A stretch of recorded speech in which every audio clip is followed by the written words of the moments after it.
Millionaire saw black girl stealing and took her home. When he found out why, he was shocked. Please sir, just this once. Zara's trembling voice echoed through the empty hospital corridor as she clutched the wallet she had just taken from the pocket of the man in the expensive suit.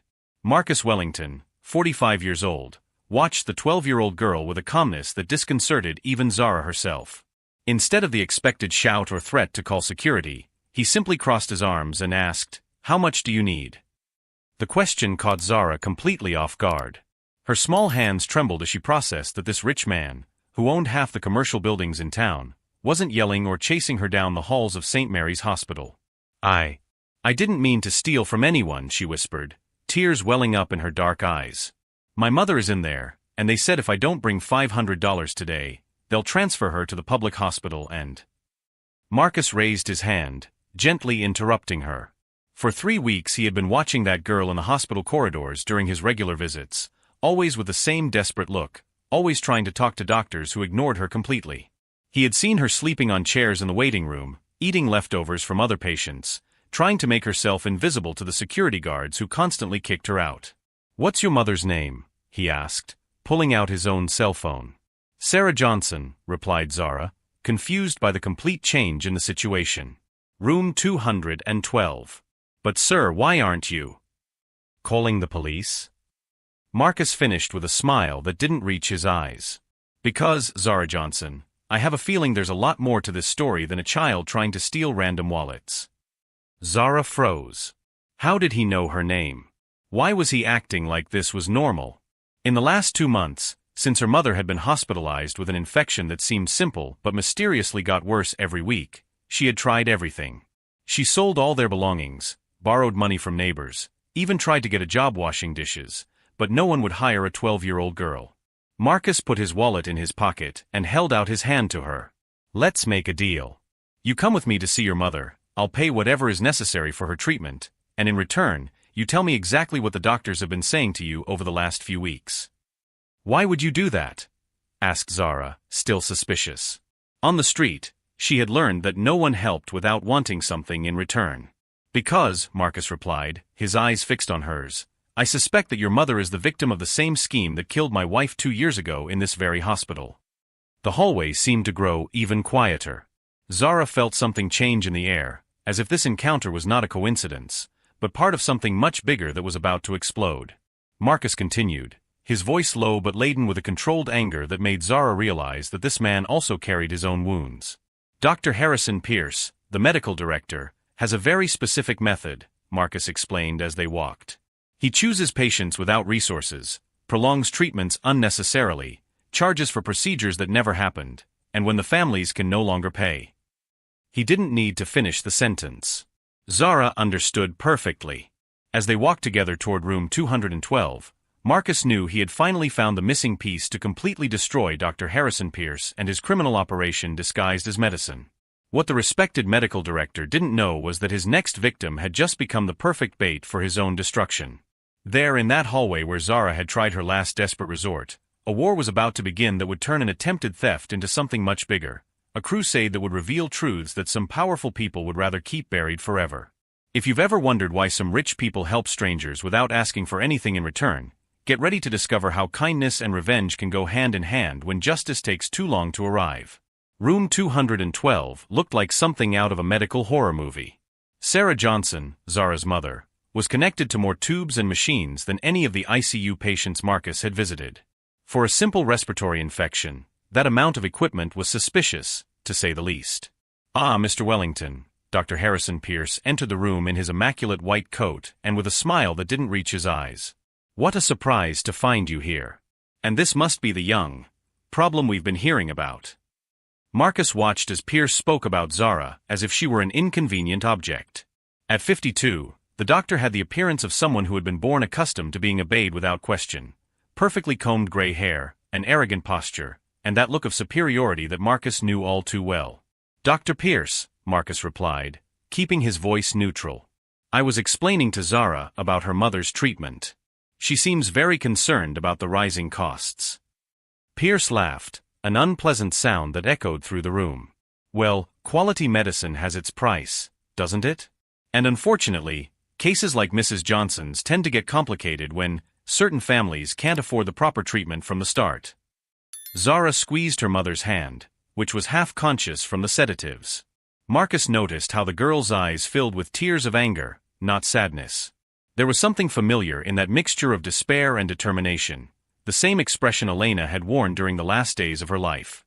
"Doctor, my mother came here with just a persistent cough," Zara said, finding her courage.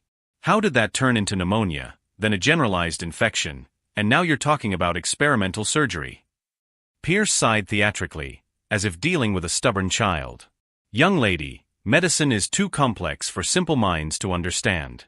Your role is to trust the professionals and find ways to pay for what your mother needs." The nurse accompanying Pierce took notes on a tablet, clearly uncomfortable with the doctor's coldness. Marcus noticed how she averted her eyes whenever Pierce spoke to Zara, as if she recognized that something was wrong but didn't have the courage to intervene. Marcus felt his blood boil.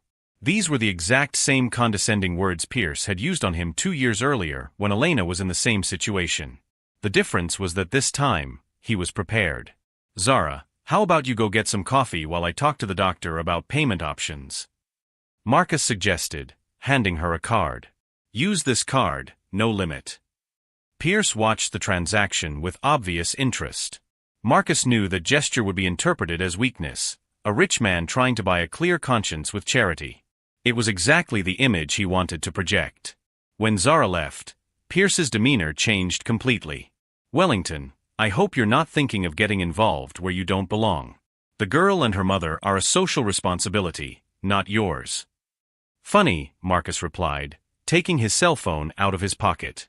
"My wife said something similar about you 2 years ago. Elena Wellington, remember? Room 315.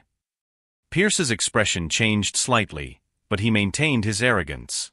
"Ah yes, your late wife. Tragic case.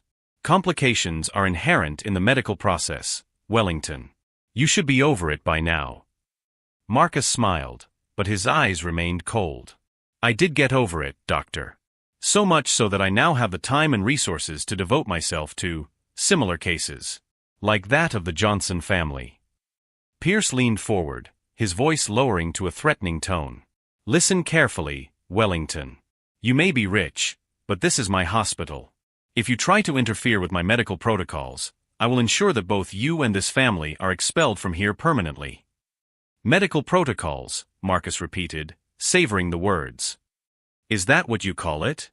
Interesting terminology for someone who has turned medicine into extortion." What Pierce couldn't see was that every arrogant word was being recorded by the recording app Marcus had discreetly activated on his cell phone. 2 years of meticulous preparation had taught him that doctors like Pierce always revealed themselves when they felt safe on their own turf. "You have no idea what you're suggesting," Pierce growled, completely losing his medical composure. "Families like this little girl's are a burden on the system. If it weren't for people like me maintaining standards, this place would be a charity circus." Marcus kept his expression neutral, but inside he was celebrating. Pierce was digging his own grave, just as he had done with Elena, and as he probably did with dozens of other vulnerable families. What Pierce didn't know was that Marcus had spent the last 2 years meticulously investigating every suspicious case at St. Mary's Hospital. He had documented everything, from absurd overcharges to unnecessary treatments that artificially prolonged hospital stays. Elena hadn't been the first victim, and if he didn't act, Zara and Sarah wouldn't be the last. As Pierce left the room with his arrogance intact, convinced he had intimidated yet another rich busybody, Marcus looked at the unconscious Sarah and made a silent promise. Dr. Harrison Pierce was about to discover that some adversaries are far more dangerous when underestimated. What that corrupt doctor couldn't see was that every arrogant word, every veiled threat, was being carefully filed away in the mind of someone who had turned pain into strategy and grief into a relentless crusade for justice. The trap was being set, and Pierce had just taken the first step toward his own destruction. 3 days after the confrontation in the bedroom, Marcus sat in an inconspicuous cafe in the city center, watching a woman in her 40s meticulously review a stack of documents. Dr. Jennifer Walsh, a former physician at St. Mary's Hospital, had been fired 2 years earlier for insubordination, that is, for publicly questioning Pierce's methods. "You have no idea how big this operation is," Jennifer said, pushing a folder across the table. "Pierce doesn't work alone. He has a whole scheme, from nurses who alter medical records to accountants who overcharge for procedures. Marcus opened the folder and found dozens of documented cases. Families financially ruined, patients who died from unnecessarily prolonged treatments, insurance companies systematically defrauded. How did you get all this? 2 years of investigating on my own, Jennifer replied, her tone betraying a controlled anger similar to Marcus's. My daughter was also one of his victims before I was fired. Childhood leukemia that required expensive experimental treatments that only made his condition worse.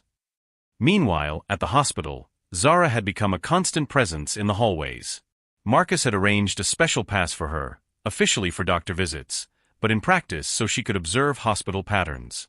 The 12-year-old was proving surprisingly perceptive. Mr. Marcus, Zara whispered during one of their conversations in the hallway, have you noticed how Nurse Carol always leaves the room after Dr. Pierce talks to the patients?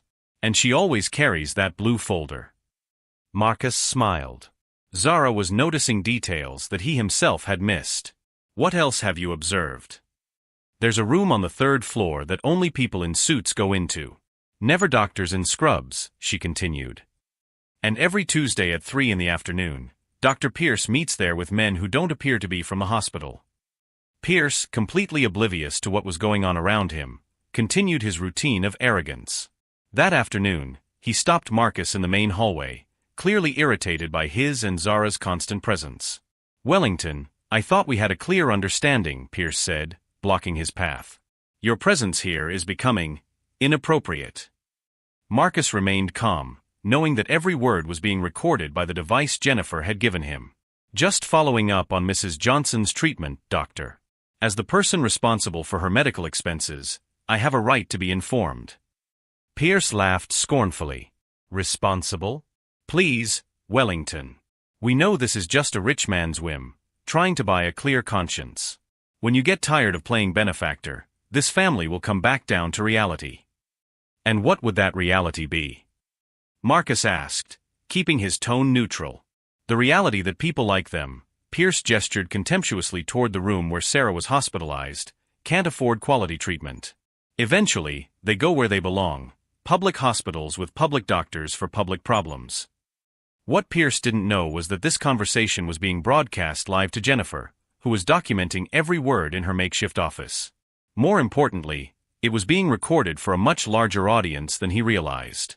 Marcus had discovered that Pierce held weekly meetings with representatives from private insurance companies, negotiating treatment quotas that artificially prolonged hospital stays to maximize reimbursements.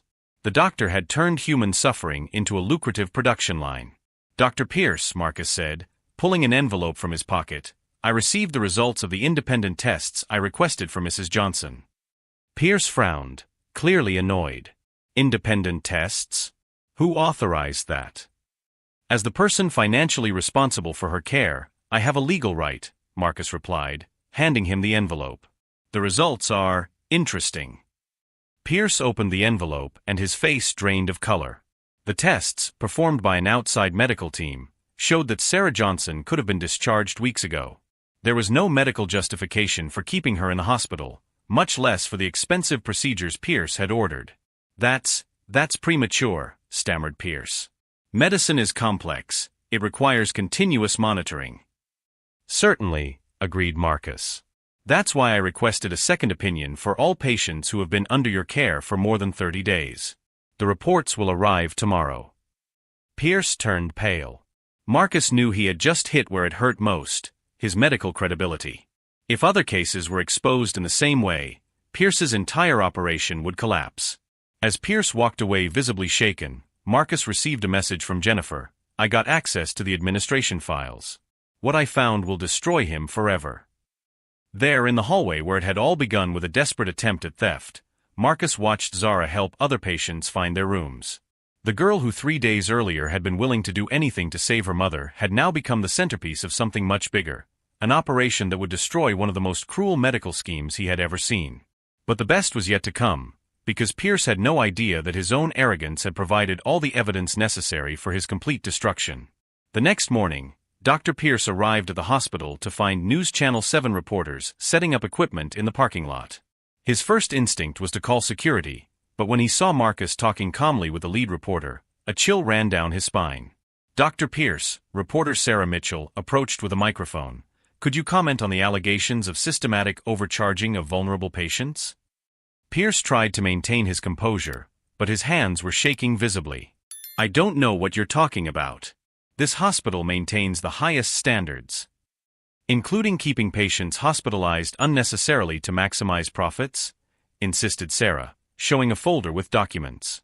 We have evidence of at least 40 cases in the last 2 years. Marcus watched from a distance, standing next to Jennifer and Zara. The girl held a tablet displaying the recordings Pierce had unwittingly made. Every arrogant word, every despicable comment about inadequate families was there, ready to be broadcast nationally. Pierce tried to enter the hospital, but found the lobby filled with families he had exploited. There were dozens of people, parents who had lost children to unnecessarily prolonged treatments, families bankrupted by fraudulent procedures, patients who had nearly died from medical negligence disguised as protocol. Dr. Pierce, shouted a black woman in her 50s, do you remember my daughter Keisha? You said she needed experimental brain surgery for a simple concussion. She's been in a coma for 6 months. And my father, yelled a Hispanic man. Simple diabetes became severe kidney complications under your care. It cost us our house. The crowd grew, with families Marcus had secretly contacted during his investigations. Each carried documents, photos, and evidence of the medical crimes Pierce had committed. The cameras captured everything, the look of utter terror on the face of the doctor who had always thought himself untouchable. Pierce backed away, trying to escape through the side entrance, but was intercepted by federal agents. Agent Rebecca Santos showed her badge with a smile that didn't reach her eyes. Dr. Harrison Pierce, you're under arrest for medical fraud, conspiracy to commit insurance fraud and manslaughter, she announced as handcuffs were placed on his wrists. The FBI has enough evidence to prosecute you and your network for crimes totaling over $8 million in fraud. Pierce's expression changed from arrogance to absolute terror when he realized that Marcus wasn't just a rich man seeking revenge. He was someone who had spent 2 years meticulously building a federal case against him. Wellington, Pierce shouted as he was led away, you don't know who you're messing with. I have connections, I have lawyers. Marcus approached, his voice calm but laced with cold satisfaction. Doctor, your connections were arrested this morning. We discovered that your operation extended to 3 other hospitals. The FBI has recordings of all your meetings with insurance company representatives. Jennifer appeared beside Marcus, holding a tablet.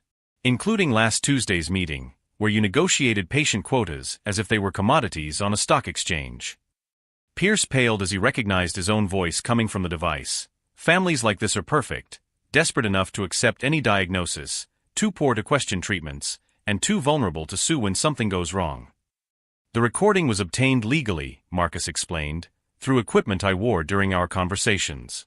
You were so arrogant that you confessed to federal crimes thinking you were intimidating a naive rich man. Sarah Mitchell continued the live broadcast as Pierce was handcuffed.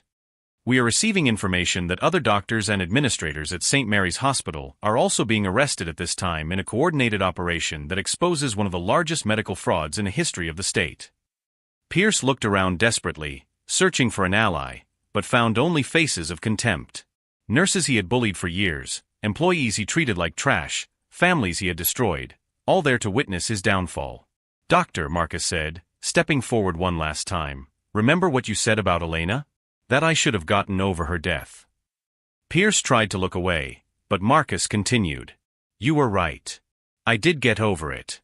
And I channeled all that pain into making sure no other family had to go through what we did. As Pierce was being placed in the police car, Zara approached Marcus. Mr. Marcus, will my mom be okay? More than okay, Marcus replied, smiling genuinely for the first time in weeks. The independent doctors have confirmed that she can be discharged today. And the money Pierce stole from you will be returned through the victim fund we've set up.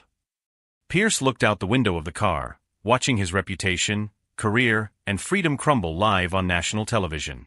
The man who had spent decades exploiting vulnerable families now faced decades in federal prison. There in the same parking lot where it all began with a desperate attempt at robbery, Marcus realized that sometimes the universe puts the right people in each other's paths exactly when they need each other most. Because if Pierce thought a street girl would be an easy victim, he learned the hard way that he had underestimated not only Zara, but also the power of someone who turns pain into purpose and grief into a relentless mission for justice. The fall was complete, but the real transformation was just beginning. 6 months after Pierce's arrest, Marcus sat in the office he had turned into the headquarters of the Elena Wellington Foundation, an organization dedicated to helping families who are victims of medical fraud. Through the window, he watched Zara playing in the garden of the new house where she now lived with her mother, fully recovered. Sarah Johnson had become the foundation's first employee, using her experience as a victim to help other families identify signs of medical fraud. Her story, told in dozens of television interviews, had become a symbol of resistance against hospital exploitation. "Mr. Marcus," said Zara, entering the office with an envelope in her hands, "you have a letter." Marcus opened the envelope and smiled as he read it. It was an official notification. Dr. Harrison Pierce had been sentenced to 25 years in federal prison without the possibility of parole. His medical license had been permanently revoked, and all his assets had been confiscated to compensate the victims. St. Mary's Hospital had undergone a complete management overhaul. Jennifer Walsh was appointed the new medical director, implementing transparent protocols that transformed the institution into a national model of hospital ethics. Cases of unnecessary hospitalizations fell 80% in the first quarter under her management. Pierce, meanwhile, had lost absolutely everything. His mansion was auctioned off, his wife filed for divorce on a television show, and his children changed their last name to escape the shame. In prison, the man who once treated poor patients like trash now depended on the public health system he had so despised. "You know what impresses me the most?" Jennifer commented during one of the foundation's weekly meetings. "Pierce still believes he was the victim of a conspiracy. He never admitted that he turned medicine into a dirty business." Marcus watched Zara help her mother organize documents on the table next to him. The girl who 6 months earlier had been desperate enough to try to steal a wallet now attended a private school on a full scholarship, spoke fluently about patient rights, and had become a youth spokesperson for the foundation. The most impressive transformation, however, had taken place in the community itself. Families who had once felt powerless in the face of authoritarian doctors now knew their rights, questioned suspicious diagnoses, and demanded transparency in treatment. The Pierce case had created a wave of awareness that spread nationwide. "Marcus," Sarah said, approaching him with a stack of letters, "we received 50 more requests for help this week. Families from all over the country who have identified similar situations at their local hospitals." He picked up a few letters and read them quickly. Similar stories: poor families being exploited, diagnoses artificially inflated, unnecessary treatments to maximize profits. Pierce's operation was not an isolated case, but a symptom of a systemic problem that was finally being exposed. That afternoon, Marcus received an unexpected call. It was Pierce, from prison. "Wellington," his voice sounded broken, completely different from the arrogance of months ago. I wanted to tell you that maybe you were right about some things." Marcus listened silently as Pierce tried to justify himself, talking about financial pressures, corporate expectations, how he had lost his way. But there was no excuse for years of systematic exploitation of vulnerable families. "Pierce," Marcus replied calmly, "I didn't call you for personal revenge. I called to prevent other families from going through what Elena and I went through, what Zara and Sarah went through. Justice wasn't meant to destroy you, it was meant to protect those who have no voice." When he hung up, Marcus looked out the window again. Zara was helping a younger boy who had hurt his knee on the playground, just as Elena would have done. There was proof that kindness is not a sign of weakness, but of strength sufficient to transform pain into purpose. The lesson Marcus learned was simple but powerful. The best revenge is not to destroy those who hurt you, but to build something greater than your enemies could ever imagine. Pierce tried to profit from human suffering and lost everything. Marcus channeled his pain into justice and gained a family, a purpose, and the satisfaction of knowing that Elena did not die in vain. If this story of transformation touched your heart, subscribe to the channel to discover how small acts of courage can bring down empires built on injustice, proving that sometimes the universe just waits for the right people to meet the right time to rewrite endings that seemed impossible to change.